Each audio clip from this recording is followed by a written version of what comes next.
Halo guys, lanjut lagi kita Battle to the Heaven. Jangan mencoba menggunakan kekuatan jiwa untuk mendeteksi apapun, jika tidak, akan ada masalah, kata Wenzi dengan wajah serius.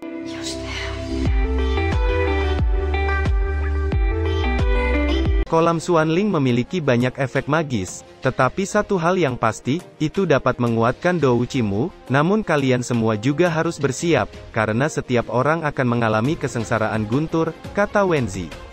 Kabar baiknya kamu mungkin dapat menerobos Dou di bintang 7, atau buruknya kamu hanya akan terjebak pada Dou di bintang 5 selama sisa hidupmu, semua terserah pada kalian untuk menemukannya sendiri, kata Wenzi berbicara dengan pelan.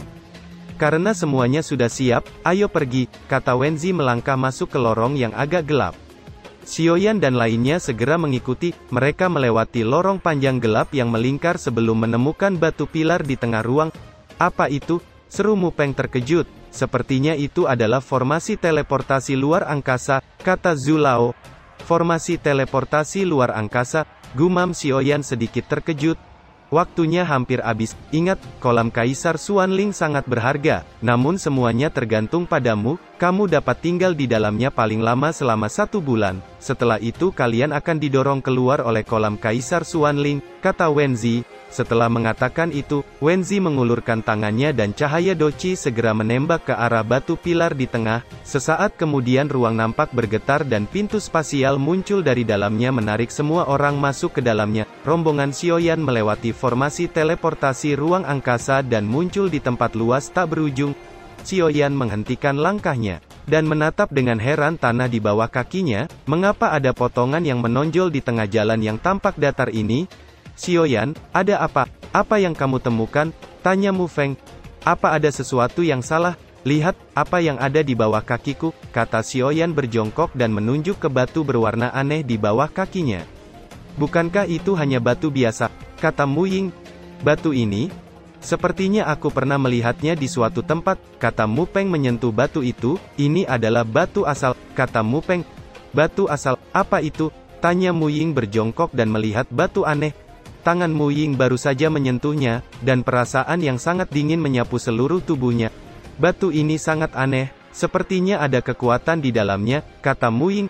Ini adalah batu yang agak langka, batu ini dapat menyerap Douqi. Sejauh yang saya tahu, setiap kelahiran batu asal ini terkait dengan kejatuhan orang kuat, yang akhirnya terbentuk, kata Mu Peng. Aku baru ingat, batu asal ini disebut Muyu. Batu asal ini hanya akan muncul setelah kejatuhan 9 ahli klan Muyu. Aku yakin batu ini mungkin berguna untuk sementara waktu, kata Xiaoyan yang matanya menjadi panas. Saat berikutnya, api putih melonjak di tangannya, dan mengeluarkan batu asal yang tertanam di tanah. Sial, batu ini tidak bisa ditarik keluar. Seru Xiaoyan terkejut. Bagaimana mungkin? Tanya Mu Feng juga terkejut dan berbalik untuk mencoba. Sial, sepertinya aku tidak bisa mengambilnya, aku merasa batu itu tertanam jauh ke dalam tanah, kata Mu Peng. Kalau begitu jangan menyentuhnya untuk saat ini, kata Xiaoyan. Ia tampaknya merasakan ada kekuatan yang sangat aneh yang tersembunyi di dalam batu.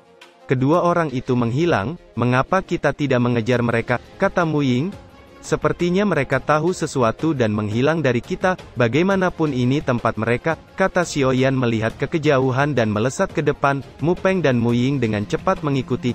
Mereka akhirnya keluar dari lorong, namun apa yang muncul di depan mereka bertiga saat ini membuat mereka terkejut. Itu adalah tanah yang sangat luas membentuk cekungan nampak seperti formasi. Apakah ini yang namanya formasi naga, kata Mu Feng terkejut. Dia bisa merasakan aura kuat yang merembes keluar, ada 9 pintu keluar menuju ke bagian bawah. Di saat yang sama, Xiaoyan dan lainnya tiba-tiba melihat 2 putra Xuanling berada di sisi yang berlawanan dari mereka. Kalian terlambat, kata Dashu memegang beberapa batu kecil di tangannya. Senyum mengejek muncul di wajahnya saat dia menatap kelompok Xiaoyan. Kak Shou, jangan pedulikan mereka, mari kita masuk dulu, kata Dafa. Kalian terlalu naif jika ingin mendapatkan harta kerajaan Xuanling kami dengan hanya mengalahkan Kaisar Iblis Kembar, kata Dashu mendengus dingin. Setelah itu dia dan Dafa melesat memasuki pintu lorong. Ayo ikuti mereka, kata Mu Feng. Saat ini, Mu Ying melihat ke arah 9 pintu lorong yang agak aneh. Sepertinya dengan mengumpulkan 9 batu itu, kita bisa memecahkan formasi 9 naga ini. Kolam Kaisar Xuanling seharusnya berada di tengah, tak disangka pertahanan kolam Xuanling akan begitu merepotkan, pikir Xiaoyan tersenyum tipis. Mu Ying dan Mu Peng sedikit heran melihat sikap Xiaoyan. Aku tahu bagaimana menyelesaikannya ini, ikuti aku, kata Xiaoyan secara mengejutkan melesat menuju pintu lorong dekat dasar cekungan formasi. Mu Ying dan Mu Peng dengan cepat mengikuti. Tak lama kemudian mereka tiba di lantai bawah yang luas. Sesaat kemudian di tengah tanah sejumlah besar kabut putih muncul ke permukaan membentuk cahaya naga perak besar dengan cakarnya yang tajam dan ekor naga yang mengesankan. Matanya mengungkapkan kekuatan menakutkan yang tersembunyi. Di sekitar naga perak yang duduk di atas batu emas bundar, ada 7 ikan monster hidup yang berenang cukup cepat. Tidak ada yang tahu kekuatan apa yang mereka gunakan untuk berenang secepat itu. Ikan ini harus menjadi monster paling kejam di antara 9 ikan monster lainnya saat mengelilingi naga perak. Namun yang mengejutkan, 2 ikan di bagian bawah ekor naga perak telah menghilang tanpa jejak. Itu seharusnya diambil oleh Dashu dan Dava. Hanya dengan bantuan kekuatan ikan ini, memungkinkan untuk menembus formasi ini sebelum mencapai kolam Xuanling. Ikan di kepala naga seharusnya yang paling kuat. Semakin rendah, semakin lemah. Kita harus memilih dulu, kalau tidak kita akan kehabisan waktu, kata Xiaoyan. Sialan, kedua orang itu telah menyisakan yang sulit untuk kita, kata Mu Ying dengan marah. Mu Ying, mana yang kamu pilih, kata Xiaoyan. Aku memilih yang itu, kata Mu Ying menunjuk ke salah satu dari 7 ikan. Xiaoyan mengikuti jari Mu Ying dan melihat itu adalah monster ikan dengan pola emas 5 warna. Aku memilih yang itu, kata Mu Peng menunjuk monster ikan 4 warna, dengan auranya yang cukup menakutkan. Xiaoyan, bagaimana denganmu? Tanya Mu Ying.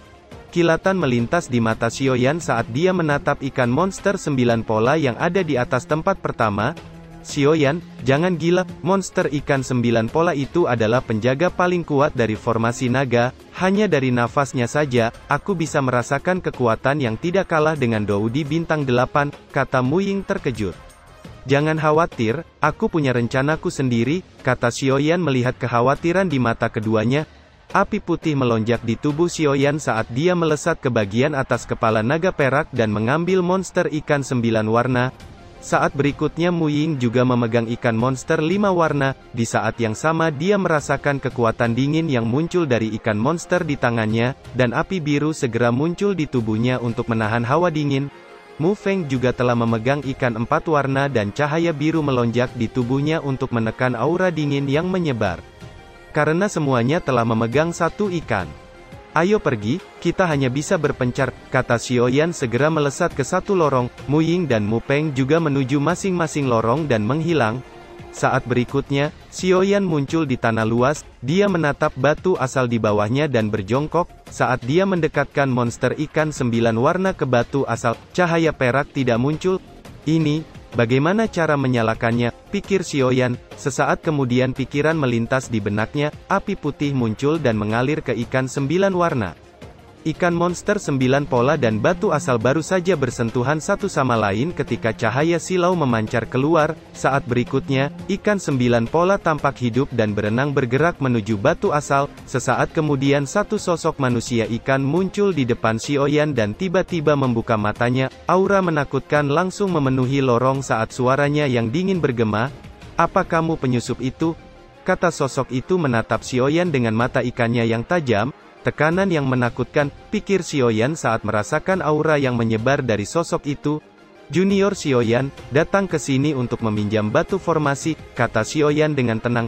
Itu tergantung apakah kamu bisa mengambilnya dariku. Saya Yuxuan, patriark terakhir dari klan Muyu, kata sosok itu. Setelah mengatakan itu, douci air melonjak di tubuhnya.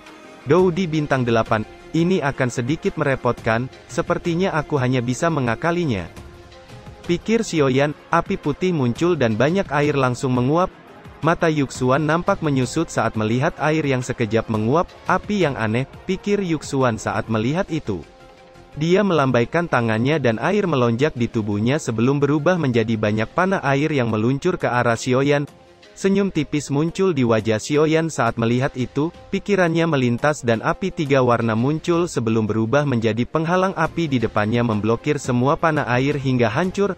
Kemarahan melintas di mata Yuxuan saat melihat itu, tubuhnya melesat dan menyerang Xiaoyan dari segala arah dengan tangan airnya yang tajam nampak seperti pisau, namun serangan brutal itu mampu dihindari Xiaoyan dengan mudah dengan langkah 3000 petirnya.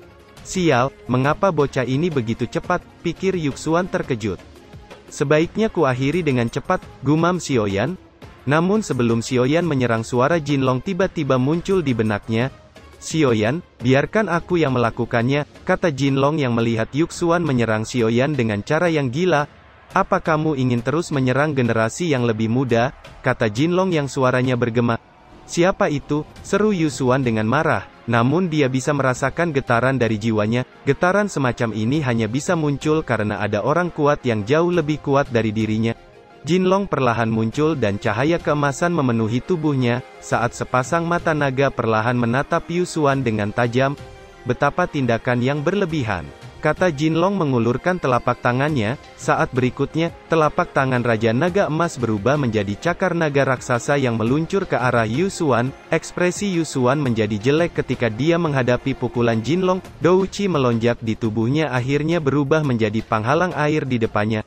Telapak tangan Jinlong akhirnya menghantam penghalang air dan menghancurkannya, sementara kekuatan tersisa dari telapak tangan Jinlong langsung menghantam tubuh Yuxuan hingga ia mundur beberapa langkah dengan wajah nampak kusam saat dia menatap Jinlong. Dia jelas tahu Jinlong di depannya ini lebih kuat darinya. Sesaat kemudian matanya beralih ke Xiaoyan. Bukankah kamu dari kerajaan Xuanling? Tanya Yuxuan tampaknya mengerti bahwa dia telah salah sangka terhadap Xiaoyan. Senior ini, mengapa kamu tergesa menyerang dan tidak menanyakan dulu, kata Xiaoyan tersenyum getir. Saat aku melihat apimu, aku pikir kau dari kerajaan Xuanling, mereka telah menghancurkan keluargaku ribuan tahun yang lalu, jadi aku menyerangmu untuk membalas dendam, kata Yuxuan. Apa kamu ingin mengatakan bahwa orang yang menghancurkan keluargamu ribuan tahun yang lalu juga memiliki kekuatan api? Tanya Jinlong. Kekuatan api? Mungkinkah itu kekuatan api suci, pikir Xiaoyan dengan kejutan melintas di matanya. Yuxuan sedikit menyipitkan matanya saat mendengar kata Jinlong. Tuan, meskipun saya tidak tahu mengapa kamu telah menjadi tubuh jiwa, tetapi ada tanaman ajaib di klan Muyu, yang memiliki efek pemulihan jiwa. Jika Tuan mendapatkannya, sepertinya tidak akan ada masalah untuk kembali ke puncak, kata Yuxuan. Benarkah begitu? Kultivasi kekuatan jiwa sangat sulit, kata Jinlong menghela napas. Tuan, klan Muyu kami pernah menguasai semua sungai bawah tanah di Xuantian, jadi kami tahu banyak tentang akan harta ini. Apa yang saya bicarakan berkaitan dengan Douxian, saya yakin Tuan juga pasti tahu nama harta itu, pohon peri bodhisatwa, kata Yuxuan. Pohon peri bodhisattva, gumam Jinlong sedikit mengerutkan keningnya.